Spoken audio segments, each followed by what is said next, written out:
आम्ही जे सक्सेस झालो आहोत आदरणीय सरांमुळे, गावकऱ्यांमुळे, पालकांमुळे, हे सगळं बघून तुम्ही सगळ्यांनी प्रेरणा घेऊन तुम्हालाही कुठेतरी आम्हाला घेऊन जायचं आहे, अशा प्रेरणेतून आपण गेट टुगेदर करूया. अनेक ज्या बॅच झाल्यात आत्ताच्या आहेत त्यांनाही माझं नम्र आव्हान आहे की व्हॉट्सअपच्या माध्यमातून आपण एक ग्रुप तयार करूया किंवा सगळे संपर्कात राहू. आपल्या गावचे अनेक ग्रुप आहेत त्यातून संपर्कात राहू व भेटीगाठी करत राहू आणि गेट टुगेदर आपापल्या बॅचचा आपण एक मोठ्या प्रमाणामध्ये साजरा करू, असं मी एक सर्वांना, गावकऱ्यांना, विद्यार्थ्यांना, माजी विद्यार्थ्यांना, सरांना, सर्वांना आवाहन करतो आहे. 3री 4थीला असेल मी, त्यावेळेस सहल निघाली होती आपली वेरूळ अजंठ्याला लेण्या पाहिला. आणि त्यावेळेस एस टीमध्ये बसवायचा एवढा अनुभव नव्हता म्हणून बऱ्याच मुलाला चक्कर, उलटी, मळमळ हे चालू झाले होते प्रवासात. आणि मग सगळे वैतागले मुलं, लक्ष नसायचं. मग सरांनी शक्कल काय लढवली की मुलांना काहीतरी करून इन्व्हॉल्व करायचं आणि थोडंसं बिझी ठेवलं दुसऱ्या गोष्टीत की ते एंटरटेनमेंट करायचं त्यांना. आणि मग सरांनी काय केलं, सरांनी साडी घातली आणि पठाण सर झाले मुलगा आणि सर झाले आई. झोका बांधला एस टीमध्ये आणि पठाण सर मला आई मला भूक लागली, अंगठा वगैरे चुकायचे हे करायचं. आम्हाला एवढं म्हणजे हे झालं ना, आम्ही एवढं एन्जॉय केला ना, आम्ही विसरून गेलो प्रवास. एस टीमध्ये बसलो होतो आणि प्रेमाने मी सांगितल्यावर समजतं. मग काही काही असे मुलं असतात की त्यांना 10 वेळ सांगून सुद्धा बरं का. मग मी माझा अधिकाऱ्याला सांगितलं, काळे साहेब म्हणलं ती बी बरोबर आहे म्हणलं मी आपलं जी काय असेल ती लगेच त्याला एकदा दोनदा एक मुस्काडी दिली का म्हणलं बरं का, आयुष्यभर विसरत नाही म्हणलं. माझा अनुभव म्हणलं प्रेमाने आम्ही म्हणत नाही मारणं ही चुकीचं आहे, गुन्हा आहे, हे सगळं आहे.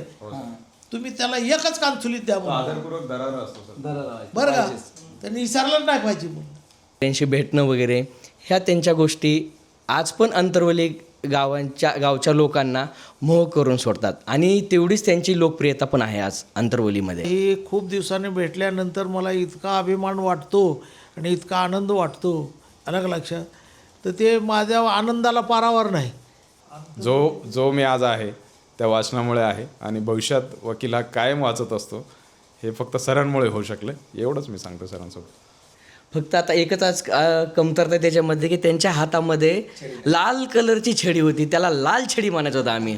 आणि ते बघून बरेचसे विद्यार्थी भ्यायचे आणि कलर दिलता त्या छडीला. आणि त्यांनी रेड कलर होता, हो त्याला लाल छडी म्हणायचे. पोळ्याचा राहिलेला कलर असेल तो कुणीतरी त्याला दिलेला असावा आणि सरांनी त्याला अशी दोरी बांधून ते असे हातात ठेवायचे. म्हणजे असं नाही की ते लूज होते, असे हातात ठेवायचे ते. नमस्कार मित्रांनो, स्वागत आहे एका नवीन व्लॉगमध्ये. खरं तर तुम्हाला माहिती आहे यात्रेनिमित्त गावाला आलो आहे आणि बघा कसं निवांत इकडं वातावरण सगळं इकडं बघू शकता. निवांत बसलो होतो आणि मी तरी लहानपणापासून पुण्याला होतो. जे माझं चुलत भाऊ वगैरे आहेत किंवा आधीचे माझ्यापेक्षा जे मोठे भाऊ आहेत ते इथं राहायला होते सगळे. मग त्यांची शाळा वगैरे सगळी इथंच होती. त्यांचे सगळे शिक्षण म्हणा ते सगळं इथं झालं. त्यांचे लहानपणीचे मित्र इथं, जसे माझे नूतन विद्या मंदिर पुण्यात होते तसे त्यांचे इथं विद्यार्थी आहेत, मित्र आहेत. आणि मग त्याच्यामुळं ते आज भेटायचं म्हणले, कारण यात्रेनिमित्त सगळे घरी आले होते म्हणून मग त्यांनी सगळे भेटायचं ठरवलं. बरं ते आले, त्याच्यात त्यांचे सर पण आलेले आहेत. मग ते म्हटले की या जरा गप्पा वगैरे मारू. मलाही खरं ते असं नाही का, त्यांचं वय जवळजवळ आता 35च्या घरात असेल, मी आहे 28-30चा. आणि त्याच्यानंतर त्यांच्या वयाच्या असताना आपली लाईफ कशी असेल, त्यांची लाईफ कशी आहे, हे जरा थोडं कम्पॅरिझन करायला बरं वाटेल. तेच आज जाऊया जरा त्यांच्याशी गप्पा मारूयात. आणि आंतरवलीसारख्या मराठवाड्यातल्या गावातून 3 जण, एक वकील आहे, एक शिक्षक, गीत गाणी लिहितो आणि एक बिझनेसमॅन आहे, असे 3 जण आहेत. विद्यार्थी म्हणजे लहानपणी ते इथंच शिकले होते, त्याच्यातून ते एवढे मोठे झालेत आणि आज त्यांच्या क्षेत्रात ते कार्यरत आहेत. आणि तेच आज सरांना घेऊन इथं आलेले आहेत आणि मग त्यांच्याच गप्पा वगैरे रंगल्यात. मग तेच जाऊयात आपण जरा बघूया त्यांच्या कशा गप्पा वगैरे रंगतात ते. आणि आपल्या शाळेतल्या विद्यार्थ्यांना देखील सांगणे, बघा आपल्याला जमलं असं एखादं करणं, मीटिंग वगैरे सरांना वगैरे घेऊन. तर चला जाऊयात, बघूयात त्यांच्या काय गप्पा आहेत, काय आठवणी आहेत, त्यांचे शाळेतले दिवस कसे आहेत. जवळजवळ 35 वर्ष म्हटलं तरी त्यांनी 10वीपर्यंत ते एकत्र होते. एवढ्या वर्षांच्या गॅपनंतर ते आज भेटतात ते. तर तो अनुभव कसा आहे तो या व्लॉगमध्ये तुम्हाला पाहायला मिळणार आहे. चला जाऊयात आता त्यांच्याकडं. आवाज येत असेल तुम्हाला कसा आहे त्यांचा, हसी मजाक चालू आहे सगळी. जाऊया.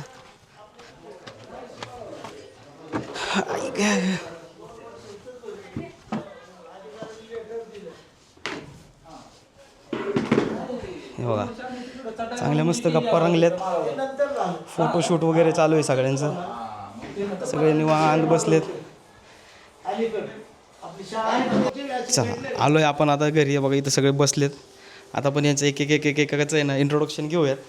जरा तुम्ही सांगा आता तुमच्यापासून सुरुवात. ते ॲडव्होकेट आहेत पेशाने, चांगलं काम करतात. आता त्यांच्यापासून आपण सुरुवात करूया. मुंबई म्हणा, मुंबई. नमस्कार, मी जिल्हा परिषद प्राथमिक शाळा अंतरवली, तालुका भूम, जिल्हा धाराशिव या शाळेचा मागच्या 30 वर्षापूर्वीपासून विद्यार्थी होतो आणि पेशाने मी वकील असल्यामुळे कायम विद्यार्थीच असणार आहे. आणि माझे जे जुने सर्वप्रथम शिक्षक होते, ज्यांनी मला बाराखडी शिकवली, क ख ग पासून सुरुवात केली, ज्यांच्यामुळे मी वाचन शिकलो, असे आदरणीय निकम सर आज आपल्यासोबत आहेत. निकम सरांचा आणि माझा जिव्हाळा हा पूर्वीपासून म्हणजे अगदी पूर्वीपासून मागच्या 30 वर्षापासून आहे. मी आत्ता पहिलीमध्ये जेव्हा गेलो होतो तेव्हापासून निकम सर मला ओळखतात. मी निकम सरांचा विद्यार्थी आहे आणि तो कायम असणार आहे. निकम सरांच्या वर्तणुकीबद्दल जर बोलायचं झालं, शैक्षणिक विषय तर बोलून झालं आहे. आजही ते ज्या पद्धतीने प्रेम करायचे, प्रेम दिवसेंदिवस वाढत गेले. आज 30 वर्षानंतर कित्येक शेकडो पटीने त्यांचं प्रेम आमच्यावरती वाढलं आहे. आज त्यांनी घडवल्यामुळे आम्ही या पदावर आहोत, याचा त्यांना आमच्यापेक्षा जास्त अभिमान आहे. एवढंच मी निकम सरांबद्दल बोलतो आहे. आज गावच्या यात्रेनिमित्त आम्ही सगळे एकत्र आलेलो आहोत. माझ्यासोबत आपल्या शाळेचे निकम सरांचे विद्यार्थी प्रोफेसर राहुल समिंदर आहेत, ज्यांचं की खरं नाव पांडुरंग समिंदर आहे. माझेच मित्र निकम सरांचे विद्यार्थी, माझे वर्गमित्र ब्रह्मदेव जाधव हे इंजिनियर आहेत. पुण्यामध्ये एक स्वतःची मॅन्युफॅक्चरिंग युनिट तयार करण्याची एक त्यांची स्वतःची कंपनी आहे. आणि आमच्या मध्यभागी बसलेले आमचे आदरणीय निकम सर आहेत. आपण निकम सरांचं आम्ही सर्वांनी तर स्वागत केलेलंच आहे आणि माझे सहकारी देखील आदरणीय सरांबद्दलच्या भावना व्यक्त करतील आणि आपण पुढे जाऊया. नमस्कार, मी प्राध्यापक समिंदर PB, प्राध्यापक रामकृष्ण मोरे कॉलेज आकोडी पुणे इथे इंग्रजी विभागामध्ये कार्यरत आहे. तर सरांचा मी 1996 पासून ते 2001पर्यंत सरांचा विद्यार्थी होतो. तर सरांनी जो आठवणींचा ठेवा दिला, जे त्यांनी ज्ञानाची शिदोरी दिली, तर ती मला कशी कामाला येईल का हे आली जीवनामध्ये, तर हे मी नंतर सांगेनच. आणि सरांना जे 30 वर्षापूर्वी जो जिव्हाळा होता, जे त्यांचं दिसणं होतं, सरांचा पेहराव, जे मी इमॅजिन केलं होतं की सर कदाचित असे असावेत, तर ॲक्युरेट सर तसेच दिसले. तोच पेहराव, तीच टोपी, तोच पोशाख. आणि सरांच्या हेल्थमध्ये पण असं काही वेगळा बदल झाला आहे असं काही वाटलं नाही मला एवढ्या दिवसानंतर भेटून. तर नक्कीच खूप छान वाटलं सरांना भेटून. तर माझे मित्र ब्रह्मदेव जाधव हे थोडीशी माहिती सांगतील. नमस्कार, मी ब्रह्मदेव जाधव. मी 30 वर्षापासून सरांचा विद्यार्थी आहे. कालही होतो, आजही आहे आणि उद्याही आहे. सरांनी जे आम्हाला प्रेम दिलं, जी शिकवण दिली, त्याच्याबद्दल मी त्यांचा अत्यंत ऋणी आहे. त्यांनी आम्हाला घडवलं, छानपैकी शिक्षण दिलं, आमच्याकडून त्यांनी छानपैकी अभ्यास करून घेतला, किंवा नकळत आमच्याकडून काही चुका जरी झाल्या असतील तरी त्यांनी मोठ्या मनाने माफ करून आम्हाला माफ केलेलं आहे, असं मी तुम्हाला सांगू इच्छितो. त्यावेळेस त्यांचा जरा दरारा थोडा वेगळाच होता, कारण की निकम सर म्हणले की डाव्या हाताने छेडी मारायचे, ते आमच्या खूप चांगलं लक्षात होतं. आणि मग त्यामुळे थोडी मनामध्ये भीती पण असायची त्यांच्याबद्दल, आणि अभ्यास पण करून आम्ही जायचो. तसे आम्ही त्यांचे गुणवंतच विद्यार्थी, म्हणून आजपर्यंत आम्ही इथपर्यंत पोहोचलो. आणि जरी आम्ही स्कूलमधून बाहेर पडलो, म्हणजे प्राथमिक शाळेमधून, तरी आमची नक्की गाठभेट व्हायची, किंवा आम्ही त्यांना आवर्जून भेटण्यासाठी स्कूलमध्ये जायचो, किंवा इतरत्र ठिकाणी कुठं प्रवास करत असताना जरी भेटलो तरी ते आवर्जून मनसोक्त भेटायचे, बोलायचे.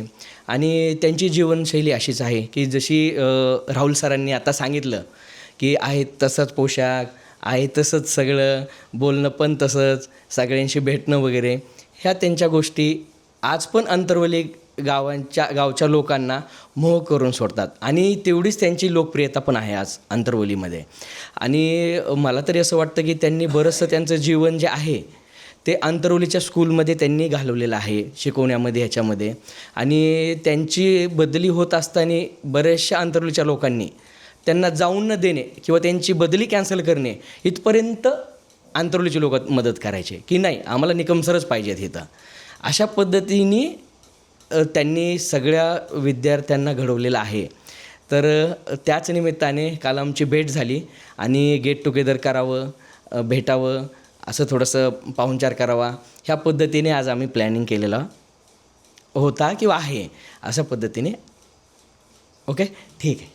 तुम्ही सगळेजण किती दिवसातून एकत्र आलेले भेटतात ते सरांना? आता तसं पाहायला गेलं तर गावी माझं येणं होतच नाही आहे. मी तिकडं सेटल झाल्यामुळं गावी कोण नसल्यामुळं मला तर येणं होत नाही. हे तरी बेटर असतील, पण मला वाटतं सरांची माझी 25 वर्ष झालं भेटच नाही आहे, कसलीच भेट नाही आहे. पण तरी सरांचा मी सांगितल्याप्रमाणे पेहराव तसाच, बोलणं तसंच. आता अजूनसुद्धा मला असं वाटतं मी सरांचा 4थी-5चा विद्यार्थी आहे आणि सर माझे तसेच आहेत.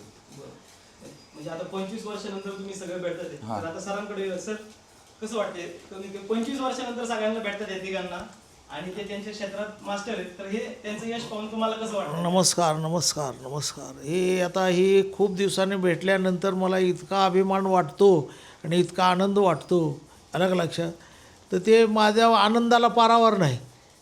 मी काय जी माझी जवळची शिदोरी होती किंवा जी काय होतं मी माझ्या पद्धतीने संस्कार म्हणा किंवा जी काय आता त्यांनी त्यांच्या पद्धतीने सांगितलेलंच आहे ती माझ्या पदरातून त्यांच्या पदरात दान आणि उच्च पदस्थ ते झालेले आहेत.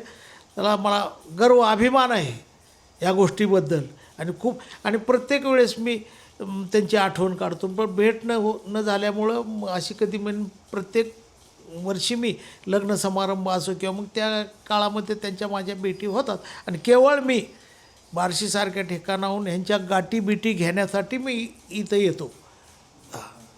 अजून काय बार्शीवरून येतो.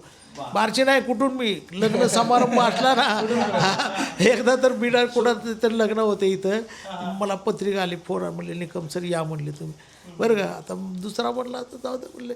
मी बीडवरून लगे इथं आलो. निमित्त कोणत्याही लग्नाचं आहे पण सर्वसाधारण भेटीगाठी सर्व होतात. हेच नाही विद्यार्थिनी होतात, पुन्हा हेच विद्यार्थी अनेक विद्यार्थ्यांची माझ्या भेटी आणि त्याचा मला खूप आनंद वाटतो. माझा आनंद गगनात मावेन असा होतो. माझं शरीर अगदी दुप्पट भरून येतं, माझं अंग अलग लक्षात, छाती भरून येते. मला गर्व चढतो त्यांचा बघितल्यानंतर किंवा जे काय असेल ना त्याच्याबद्दल. आता 25 वर्षानंतर तुम्ही सगळे भेटता, म्हणजे शाळा सोडून किती वर्ष झाले असतील तरी तुम्हाला पास आउट? साधारणतः यांची बॅच मला वाटतं 2001ला मी पास आउट आहे. म्हणजे 1 वर्ष मागं होते ना आमच्या.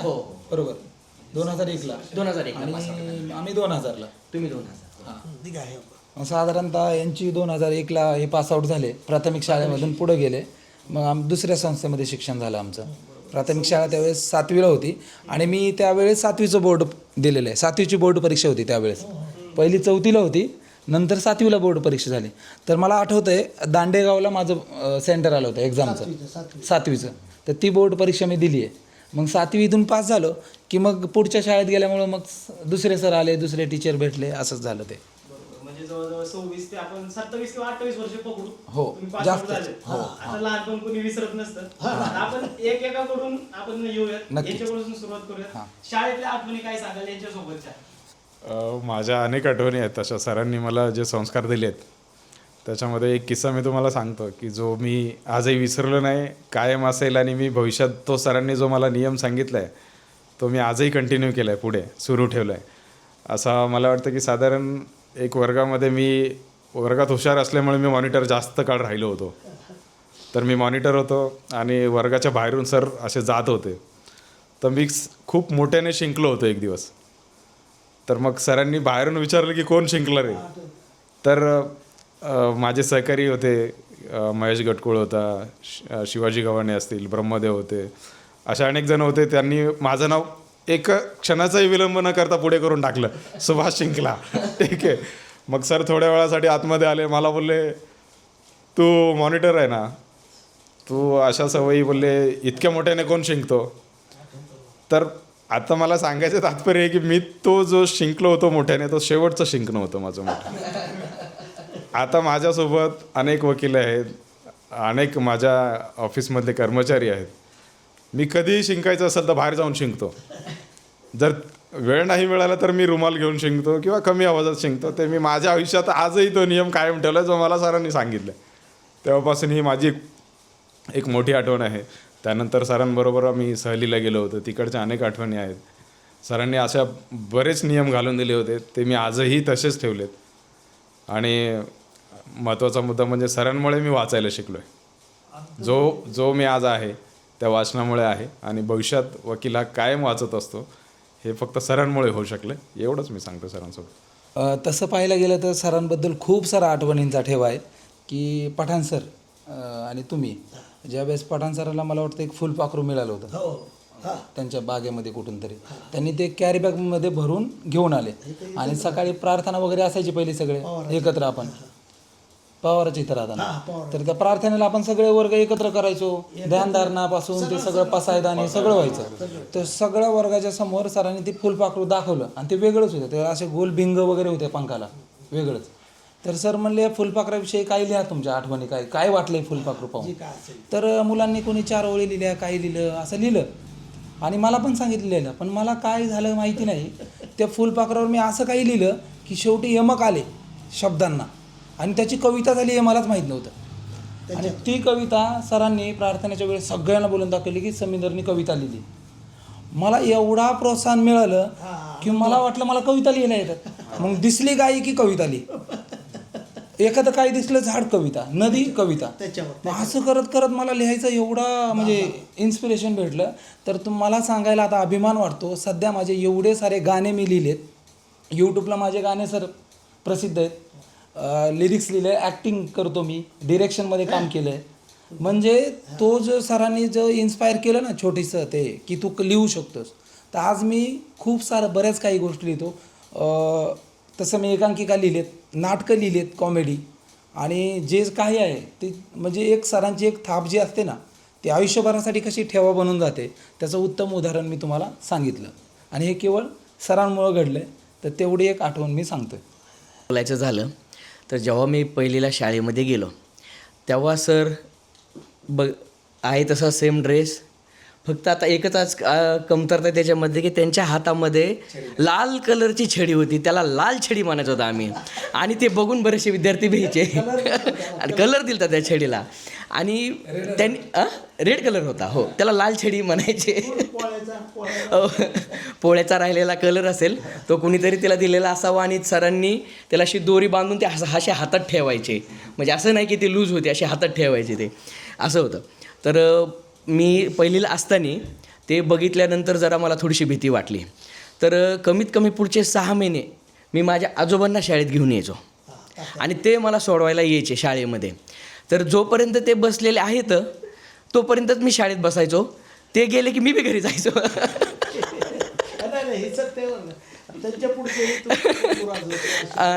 असं चालायचं.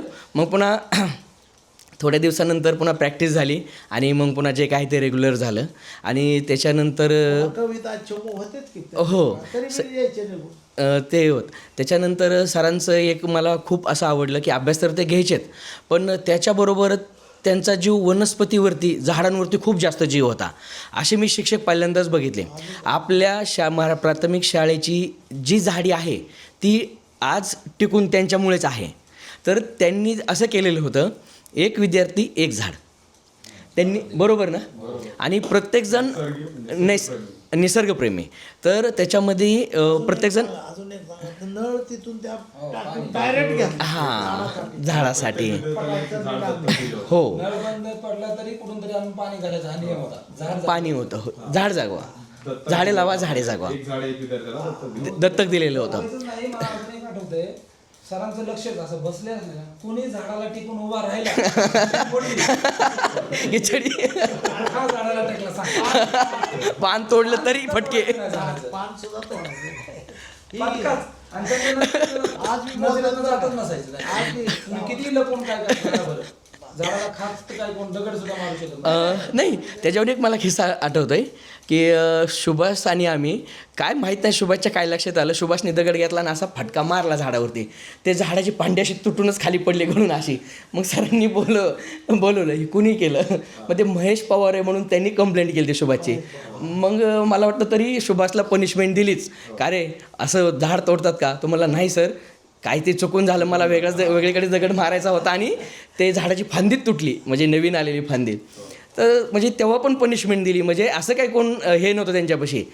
जे चुकल त्याला पनिशमेंट भेटणार. एक वेळेस थोडंसं असं मला वाटतं की अभ्यासामध्ये कमी पडला ना तरी त्याला माफी असेल, पण झाडाच्या बाबतीत कोणाला माफी नाही.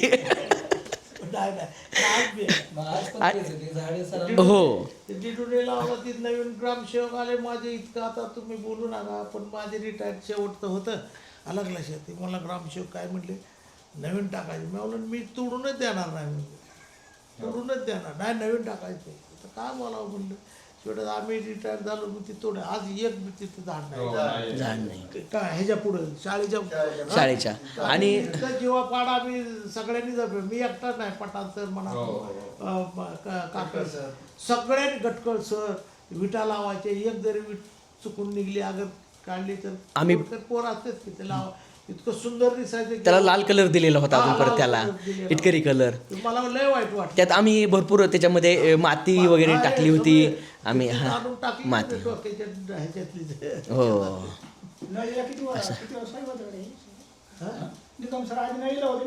हा होते ना 2-3 वर्ष ते होते 1993 मध्ये तुम्ही आलात नाही का? 1993 पासून ते रिटायरमेंट पर्यंत. सर 2006 पर्यंत हा. इथंच होतं. 2006. तसं त्याच्या अगोदर मला डेप्युटेशन करून मला नळीला टाकलं होतं ना. ओके, काळे साहेब होते ना बरं का, त्यांनी मला म्हणले आता चांगला डेप्युटेशन करून आंतरवलीला घेतलंय मला. हां हे जवळजवळ 85 2-3 वर्ष मी काढले समजा नळीला. पण ती त्याच्या डेप्युटेशन म्हणून मला हे 93 3 वर्ष अगोदर करायचे बघा. म्हणजे 90 पासूनच मी इथं आहेत नियमाने. 90 पासूनच. त्यांचं मला असं मी ऐकलं होतं की त्यांचं जे शिक्षक जे झाले ते 7वीच्या परीक्षेवरती तुम्ही शिक्षक झालेला आहात ना? नाही 11वी 11वीवरती. तर तुमच्या 11वी वेळेस होती. जुनी 11वी त्यावेळेस तुमच्या वेळेस डीएड वगैरे असं काही काय नव्हतं? नाही काय नाही. अहो आता काय भट्टीवर काम करायचो अलग अलग. परिस्थिती अति वाईट होती बरं का. मग तुमच्यासारखे उस्मानाबाद जिल्हे दराडे सर होते, त्याला वाईट वाटायचं काम करतो भट्टीवर. मग ती म्हणले गणपती शेवटचा दिवस आहे म्हणले जा म्हणले फॉर्म भरून या. कुणाला काय जायला बार्शी ते उस्मानाबादला जायला तिकीट ₹1.25 का पैसे सुद्धा नव्हते हो. 5 रुपये आईबापाने कशी तरी दिले अलग अलग. येताना चालत आलो 150पर्यंत आणि पुन्हा रेल्वेने. आता काय म्हणून हे बघा मला त्यात परिस्थिती जाणीव आहे ना बरं का. म्हणून हे मला काय वाटायचं की आणि आज बी मला वाटतं की बाबा शिकावं करावं, नोकरी लागो न लागो किंवा तुम्ही बाबा धंद्या पाण्यात काय व्हायला स्वावलंबी होऊन बाबा तुमच्या प्रपंचात किंवा तुमच्या ह्याच्यात हे मी म्हणजे स्वतः मी अडचणी काढल्या. 4 जण भाऊ आम्ही. माझे मीच थोरला. पुन्हा हे बघा आता आज घडवले तुम्ही सगळं त्याचे. पूर्ण एक पिढी घडवली सर. नाही सगळे मी तर म्हणलं ना तर ते बंधुराज हे सुद्धा बरं का आमचे सगळे व्यवस्थित आहे. पण मी घरी बसत नाही, घरी बसत नाही पूर्ण. हो का रिटायर झाल्यापासून मी सर खूप वर्षापासून बार्शीला राहतात तरी पण आपल्या इथं अंतरवलीला ते कोणाचं सुखही असू द्या किंवा दुःखही असू द्या, फक्त सुख नाही हा.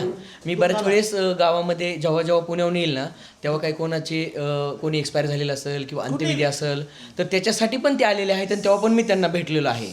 दोन्ही पण गोष्टींमध्ये सुख आणि दुःखामध्ये ते सामील होते. घडले काकासाहेबाचे डोके त्यांना तर त्याला मी आलेलो योगाने मी उशीर झाला त्यांना ती हे बसवायची म्हणून ती मला तापड तरी बी आलोच मी तिकडं कोणा नेलं माहीत नाही लागलाय. मग गावाने त्यांनी म्हणले जावं म्हणले इथं असं. आणि ते कोणीतरी मोटरसायकलवाले भेटले ते तुम्हाला सोडूनच येतो म्हणले. सोडलं मग मी मला कोणतं बी सुख असो दुःख असो मी येतो. ते तुमचं निसर्ग प्रेम तर बघितले, मनुष्य प्रेम आम्ही बघतो की तुमचा जीव नाही आणि इथं नाही आम्ही आणि कुठेही समजा बरं का. मला ती पाहुणे रावण्यात सुद्धा बरोबर माहीत झालं का असं असेल चालेल. लहानपणी 3री-4थीला असेल मी त्यावेळेस सहल निघाली होती आपली वेरूळ अजिंठ्याला लेण्या पाहिला. आणि त्यावेळेस एस टीमध्ये बसवायचा एवढा अनुभव नव्हता म्हणून बऱ्याच मुलाला चक्कर उलटी मळमळ हे चालू झालेले प्रवासात. आणि मग सगळे वैतागले मुलं, लक्ष नसायचं.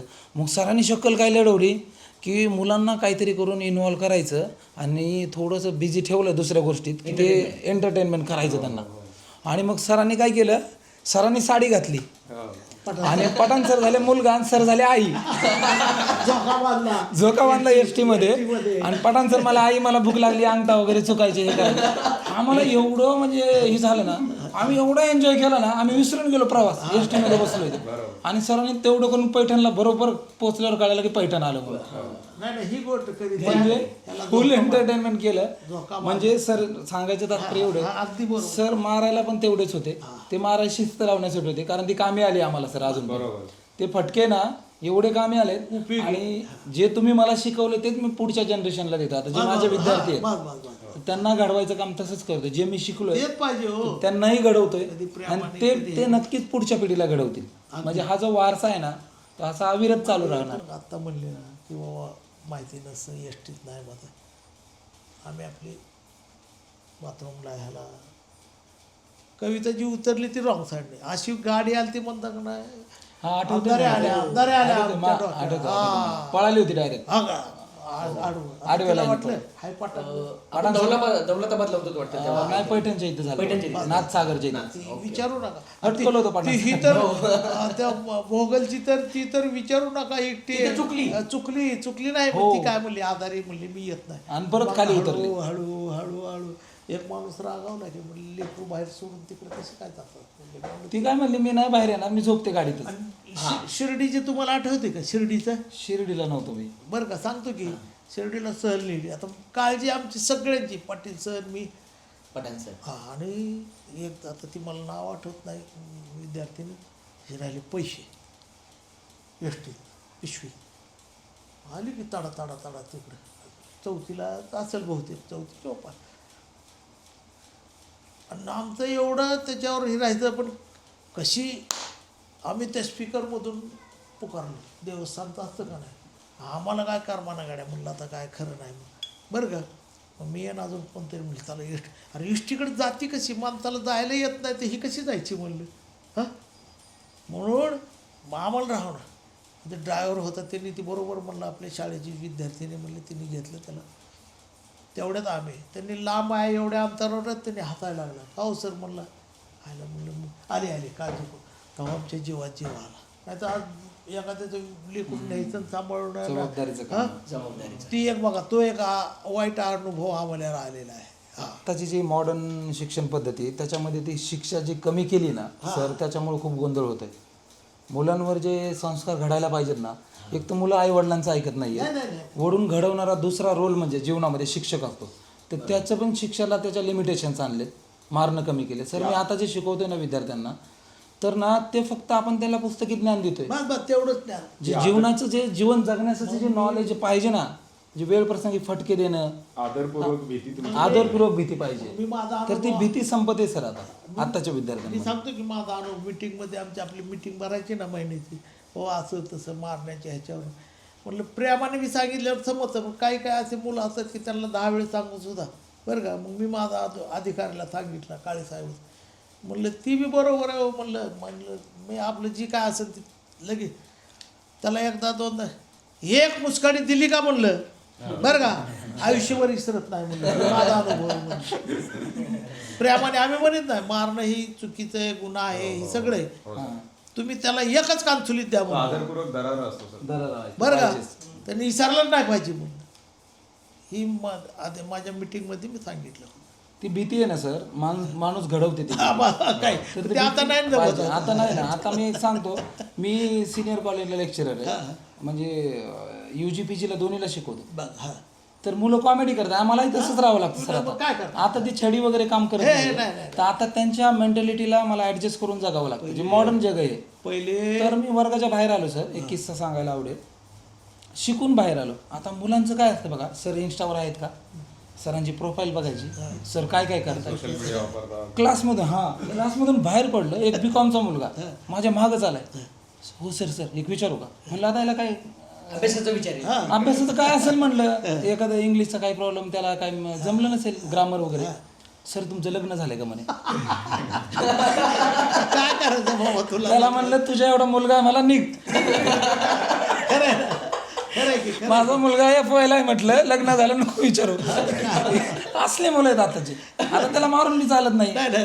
ते काळ म्हणजे तो वेळ काढून न्यावा लागतो मुलाला सर. सुद्धा मारायची गरज नाही. मग तर मग ही ते अधिकारी सुद्धा बोलले ही तुमचा मुद्दा बरोबर आहे पण शासन मान्य करीत नाही म्हणले. मान्य करीत नाही म्हणले काय आता मग तसं असतं. पहिलं मान्य करायची, पहिलं काय कोण बोलत नव्हतं, पण आता नंतर काय उलट झालं, पालकांच्या तक्रारी जास्त आल्या, पोलीस कंप्लेंट झाल्या आणि मग त्याच्यावरती निर्णय दिलेला असावा मे बी गव्हर्नमेंटने, म्हणजे काय पण म्हणतात काही अपवाद असतात ना देवा, काही अपवादासाठी सगळ्याच गोष्टीला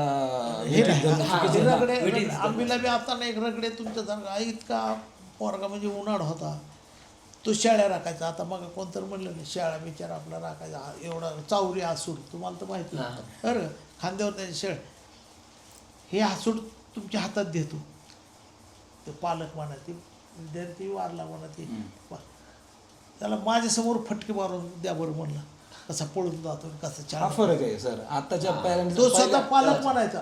पहिल्या पालकामध्ये ना आताच्या पालकामध्ये हा फरक आहे. आताचे पालक लगेच बाजू घेतात का मारले हातावरचा हे खांद्यावरचा आसूडच कायम राहायचं त्याला घरी आल्यावर खाली शाळेसाठी आपलं त्यांना हे करायचं हे पळून गेला की तुम्ही तुमच्याच हाताने मारा मला तर काय ऐकत नाही म्हणायचं. अगोदरचे पालक डायरेक्ट तुमच्या हवाली केलाय तुम्ही त्याला करा काय करायचं. तर त्याच्यावरून तुम्ही एक आपल्या इथं पन्हाळ्या नावाचा मुलगा होता, त्याचं तुम्ही उदाहरण छानपणे सांगू शकता.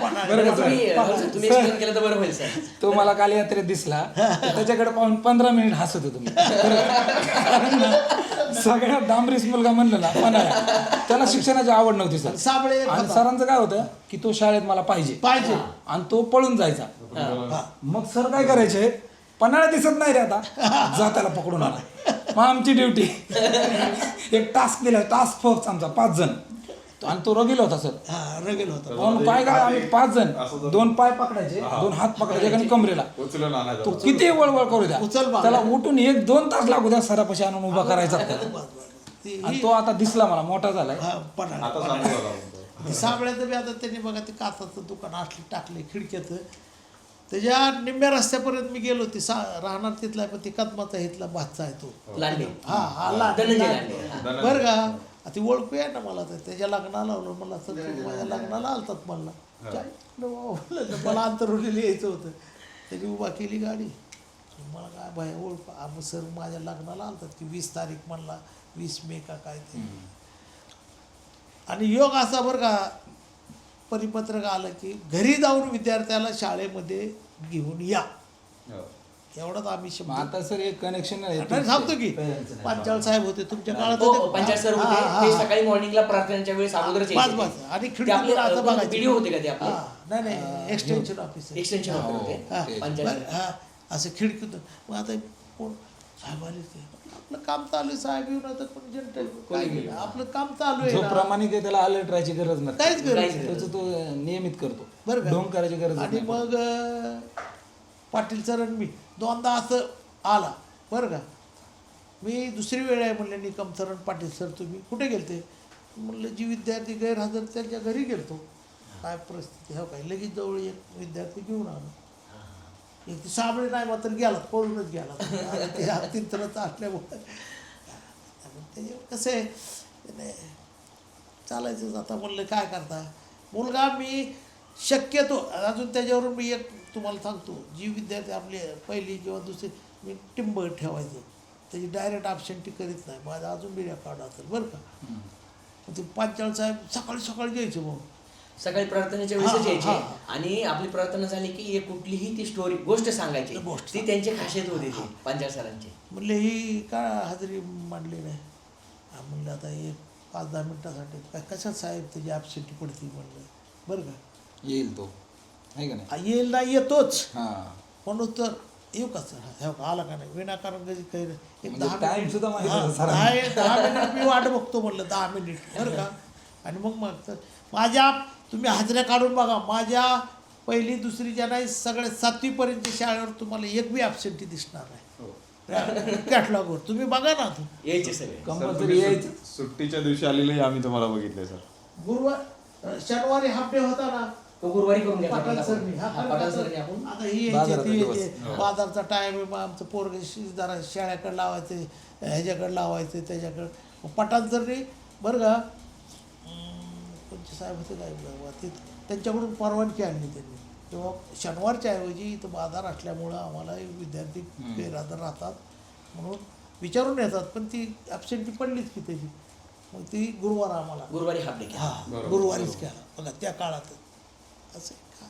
म्हणजे याच्यातून हे तुम्हाला समजलं असेल एक शिक्षकाचं बॉन्डिंग तसे लय अनुभव आहेत अजून पण काय आता हे बरं का तर या गोष्टी ते बऱ्यापैकी त्यांनी केले की म्हणजे पालक काय करतात हा मुलगा काय येत नाही हे विशेष स्वतः म्हणजे विचारायचे सर जाऊन. अजून एक सर तुम्हाला सांगतो माझं एक तत्व होतं रोडला चिटकून शाळा हां मी प्रत्येकाला पालकाला काय म्हणायचो बरं का तसं जाताना बाजारला जाता किंवा कुठेही जाता आतून या ना गेटमधून हे आमचे पांचाळ साहेब खिडकीतनं बघायचे असेल की गुरुजी काय करते पोरं काय करते तुम्ही बघा ना हळूच बरं का ही माझा अजून तो अजून मी अजून नेहमी आहे बरं का तुम्ही या विचारलं एवढं बी मुलगा असू द्या म्हणलं शाळेत नसताना बरं का तुम्ही विचारा काय करता मुलं काय तुम्ही तिकडून जायच्या ऐवजी ना इकडून चिना आणि इकडून बाहेर निघा ना तेव्हा कंपाऊंड वगैरे काय नव्हतं बरोबर.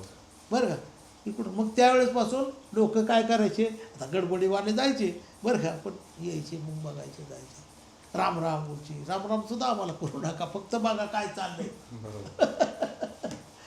जे काय बोललो किंवा सांगितलं बरं का हे आनंद मी तर म्हणलं काय अति आनंदाचा आहे बरं का मी काय म्हणतो मला जेवण आता ही जेवणाची सुद्धा मला इच्छा होत नाही म्हणजे किंवा भूक तहान मी हरपलो आहे यांच्या माझ्या विद्यार्थ्यासमोर एवढ्या वर्षानंतर परत एकदा आम्ही भेटलो आणि अशी काय भेट काही घडवून नाही आणली है ना सडनली सर असे भेटले आणि मग परत म्हणे सरांना वेळ नव्हता की सर म्हटले की आपण उद्या भेटू वेळेत आणि नक्कीच परत भेट झाली आणि आठवणींना उजाळा मिळाला आणि सांगायला एवढं तुम्हाला म्हणजे एक प्रकारचं खराब पण वाटतं आहे की जाधव आणि मी जवळजवळ दोघांमध्ये सर 700 मीटर 800 मीटरचं अंतर आहे फक्त राहायला तरी आत्ताच्या घडीला पुण्यामध्ये मी राहतो माझ्या भिंतीच्या मागच पलीकडे ते राहतात तरी सर आमची 3-3 महिने भेट होत नाही का माणूस मटेरियलिस्टिक झालाय जी कॅट रेस ज्याला म्हणतो ना स्पर्धा तर माणूस असा कॅट रेसमध्ये एवढा धावतोय ना तो जगणं विसरलं आणि ही शोकांतिक आहे ज्यावेळेस सर आमच्याकडे सायकल होत्या ना सायकली होत्या आमच्याकडे 2007 मी 7ला इंजिनिअरिंग ऍडमिशन घेतलं तेव्हा ते पण तिथं मी टाटा मोटर्समध्ये काहीतरी सुपरवायझर काहीतरी होतं तर त्यावेळेस सर सायकलीवर आम्ही लोणावळ्यापर्यंत जायचो आणि प्रत्येक सुट्टीच्या दिवशी भेट घेऊन एक टुरिस्ट पॉईंटला जायचं फिरायचं आणि सर आमच्याकडे सगळ्यांकडे आता 4 व्हीलर आहेत तरी गाठी नाहीत आणि फिरत पण नाहीयेत आणि तुमच्यामुळे फिरलोय सर आता 2 दिवसात मी तर म्हणलं आणि पहिले आमच्याकडे साधे फोन होते त्यात पैसे पण नसायचे जर पैसे नसायचे आम्ही फक्त मिस कॉल द्यायचो हे त्यांच्याहून किंवा दुसऱ्या फोन करायचे आणि असं व्हायचं आता अनलिमिटेड कॉल आहेत व्हिडिओ आहे सगळं आहे तरी पण ते होत नाही कॉल होत नाही सर साधा कॉल पण होत नाही तर ती काय आताची धावपळीची दुनिया सगळी निघाली जनरेशन मध्ये एवढा डिफरन्स झालेला आहे सर फार फार तरी 10-15 वर्षामध्ये तर माझं सगळ्यांना गावकऱ्यांना म्हणजे जे जिल्हा परिषद प्राथमिक शाळा अंतरवलीचे विद्यार्थी आहेत माजी विद्यार्थी आहेत जे आमच्या अगोदरही शिकलेत आमच्या नंतरही शिकलेत आमच्यासोबत शिकलेत अशा विद्यार्थ्यांना माझं एक आव्हान आहे की शिक्षणाची पिढी ही शिक्षणाचा वारसा हा कायम सुरू ठेवला पाहिजे. आपण सगळ्यांनी गावासाठी काहीतरी केलं पाहिजे. सगळ्यांनी एकत्रित राहिलं पाहिजे.